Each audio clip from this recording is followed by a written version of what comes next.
What's up mga ka-welder? So nandito na naman tayo sa panibagong vlog ng GNC Body Truck Fabrication and Car Stainless Accessories. So magbibigay lang po ako ng tip kung paano mag-finishing sa stainless. So yan po yung ipifinishing natin. At makikita nyo dito guys, ito po yung mga gagamitin natin. So ito po yung number 1, grinding stone, mauna siyang gagamitin. Number 2, 80 na liha. Pangalawang gagamitin. Number 3 is yung 120 na liha. Pangatlo. At sa pang-apat naman, ito po yung buffing red. At sa pang-lima, meron po tayong 1,000 na liha. At ang pang-pakinis at pang-pakintab, yan po ay ang buffing clothes at buffing soap. So ito nga guys, ito po yung uunahin natin gagamitin, yung grinding stone. Para mapadali yung pagpa-flat at matanggal yung pinag-weldingan. So yan po, tingnan nyo po yung tamang paggamit o proseso para hindi po kayo mahirapan mag-finishing. So ayan nga ho guys. Siyempre habang gumagamit kayo yan, laging tandaan at gumamit ng mask para sa safety. So ayan nga po guys, napakadali ito na proseso.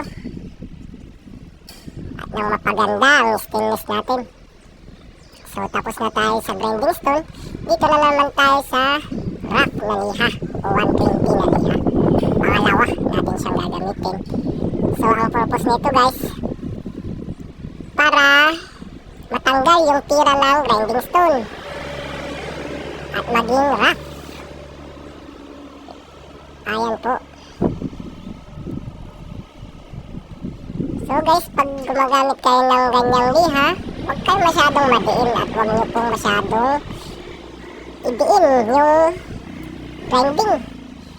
Kasi may tindi po siyang bibitak, baka tumama po sa inyo. So kailangan ingat lang lagi guys.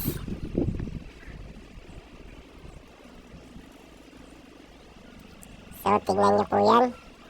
Ganyan po ang tama at pamamaraan kung paano mag-finishing ng stainless.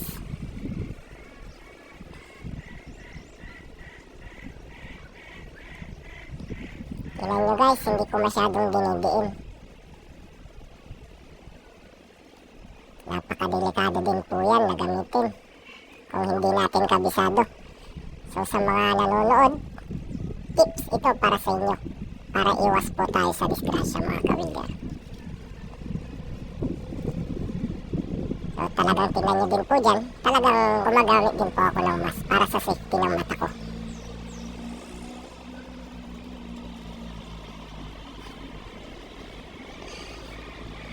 So nandito na naman tayo sa pangatlo nating gagamitin. So ito na po yung 120 na liha, ang pangatlo. So makikita yun siya, pino po siya, pino. So ang purpose ng pino na yan, para matanggal po yung tira ng rough at magiging pino na siya.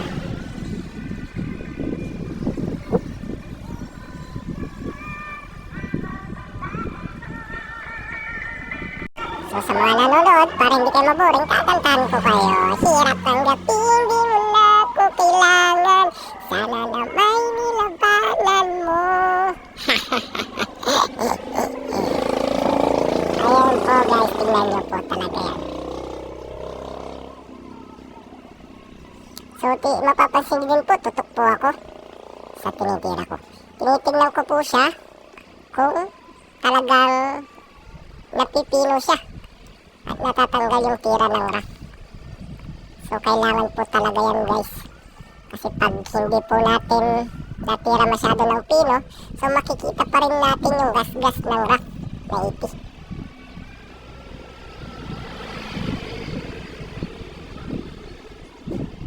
Ayan po. Talagang tinututukan ko po para makitang-kita ko.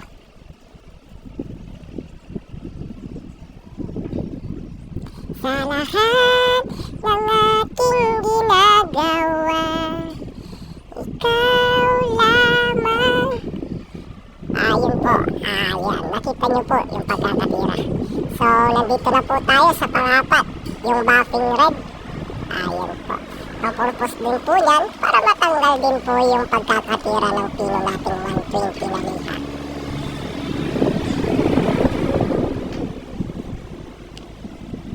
So yan guys, napakadaling gamitin na lang yan yung vacuum drain na yan.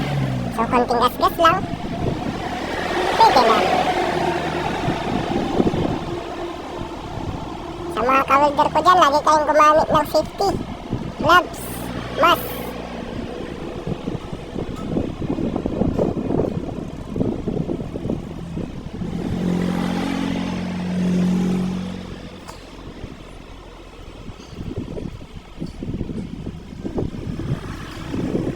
Yun na nga ho guys, at dito na naman tayo sa pang 5,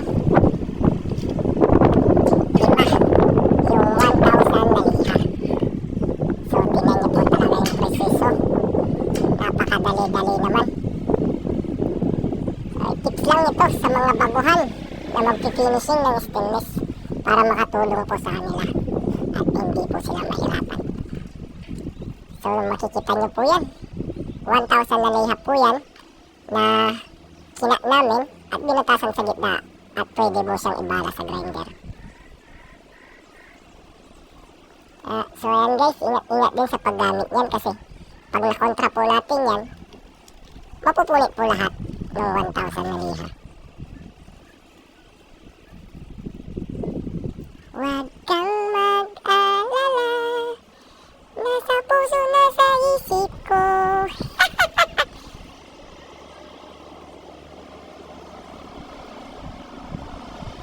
So yan nga guys.